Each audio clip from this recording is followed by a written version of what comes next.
কুলটি বিধানসভার বারাকরে ব্যতিক্রমী জগন্নাথ স্নানযাত্রা অনুষ্ঠিত। শ্রী শ্রী গৌরাঙ্গ মন্দির মা অন্নপূর্ণা ভান্ডারা মন্দিরে জগন্নাথ দেবের ঐতিহ্যবাহী ও ব্যতিক্রমী স্নানযাত্রা অনুষ্ঠিত হয়েছে। 102 বছর ধরে চলে আসা এই বিশেষ উৎসবে আসানসোল, দুর্গাপুর, পুরুলিয়া, কলকাতা সহ ঝাড়খণ্ডের বিভিন্ন প্রান্ত থেকে ভক্তের ভিড় ছিল মন্দির প্রাঙ্গণে। মন্দিরের সেবায়িত হরে কৃষ্ণ বাবা জানান, এখানে মহাপ্রভু রাধাকৃষ্ণ ও মা অন্নপূর্ণা সহ বিভিন্ন দেবদেবীর নিত্য ভোগ নিবেদন চলতে থাকে। শাস্ত্রীয় নিয়ম অনুসারে স্নানযাত্রার পর জগন্নাথ মন্দির 15 দিন বন্ধ রাখার বিধান থাকলেও এই মন্দিরে অন্যান্য দেবদেবীর নিত্য ভোগ নিবেদন করা হয়। তাই সীতারাম বাবার আদেশে এই ব্যতিক্রমী স্নানযাত্রা প্রথা চালু হয়েছে এবং তা আজও অব্যাহত রয়েছে। এদিন স্নানযাত্রায় 120 প্রকার দ্রব্য দিয়ে স্নান করানো হয়। 7 সমুদ্রের জল, বিভিন্ন তীর্থের পবিত্র মৃত্তিকা জল, পঞ্চদ্রব্য দিয়ে জগন্নাথ দেবকে স্নান করে ঠাকুর রথে উঠবে। সেবায়িত হরে কৃষ্ণ বাবা আরও বলেন, এই বছর রাজ্য সরকারের পক্ষ থেকে আর্থিক অনুদান পেয়ে উৎসব করতে আমরা আরও বেশি উৎসাহিত হয়েছে।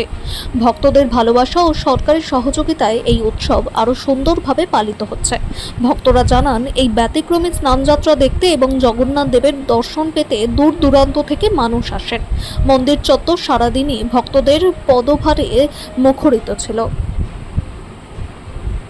30 তারিখে স্নানযাত্রা আছে, এটা ব্যতিক্রমী স্নানযাত্রা জগন্নাথের। আমাদের এখানে কেন না, এখানে আমাদের আরও অন্যান্য ঠাকুর আছে। স্নানযাত্রার পরে 15 দিন জগন্নাথ মন্দির বন্ধ রাখতে হয়। শাস্ত্রীয় মতে 15 দিন বন্ধ রাখতে হয়। ওনার শরীর খারাপ হয়, ওনার বিভিন্ন পাচন খাওয়াতে হয়। কিন্তু আমাদের এখানে মহাপ্রভু আছে, রাধাকৃষ্ণ আছে, অন্নপূর্ণা আছে, আরও অনেক দেবদেবী আছে, তাদের নিত্য ভোগ লাগে এখানে। সেই জন্য মহাপ্রভুর এই সিস্টেমটা, এটা সীতারাম বাবাই আদেশে সেই থেকে চলে আসছে। ব্যতিক্রমী স্নানযাত্রা, স্নান করে ঠাকুর রথে উঠবে। এই অভিনব স্নানযাত্রা কত সাল থেকে হচ্ছে? এটা 102 বছর চলছে।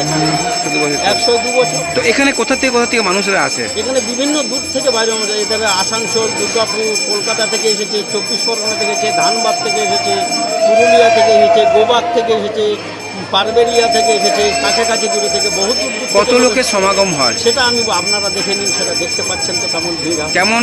কেমন চলে আজকে থেকে? অনেক দিনের দিন আনন্দ বেড়ে চলেছে। আরও একটা বেশি আনন্দ এবছর আমাদেরও আনন্দ। আমাদের তরফ থেকে একটা মেসেজ আছে, পশ্চিমবঙ্গ সরকার আমাদের পাশে এসে দাঁড়িয়েছে।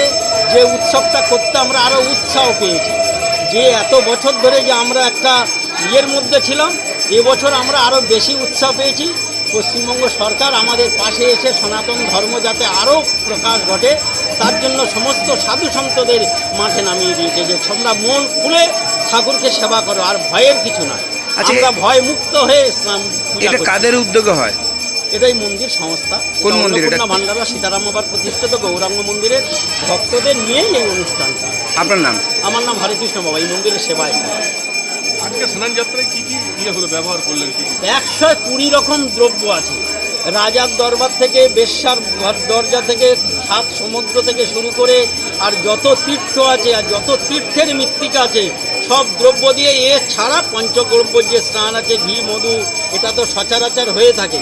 কিন্তু পৃথিবীর আমাদের যত তীর্থ আছে, প্রতিটা তীর্থের মৃত্তিকা আছে এবং প্রতিটা তীর্থের জল আছে।